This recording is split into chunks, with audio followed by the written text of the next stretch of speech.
Et c'est là que j'ai dit que les gens qui sont à l'étranger aujourd'hui, ils ne sont pas les opposants. Ouais.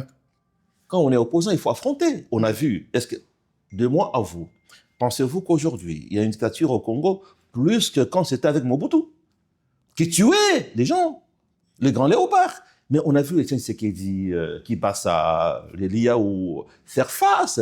Etienne était là, il a affronté, n'est-ce pas, Mobutu.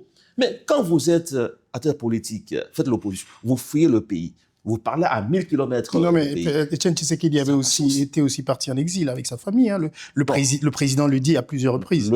Donc Etienne Tshisekedi avait mis sa famille à l'abri. Ouais. Lui est resté. Bon. Moi, j'étais avec Etienne Tshisekedi, j'avais 22 ans, vous savez. J'ai commencé en 84. D'accord, on va. J'avais 22 ans. On va ça, je peux bien vous retracer. On va peut-être revenir sur ça en détail. Je vous aime bien. Enfin, je veux dire, la bibliothèque que vous avez en tête. Peut-être que vous avez tellement de choses à nous dire.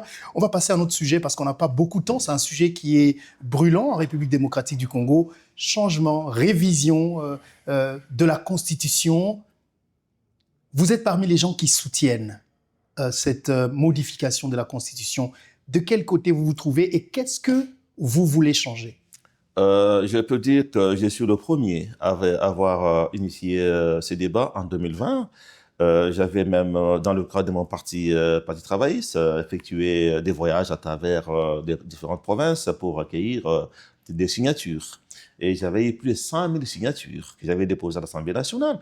Et j'avais approché le bureau pour leur dire, nous sommes de la majorité, eh ben, on a le droit de faire des réformes. Profitons de ces 100 000 signatures pour faire des réformes.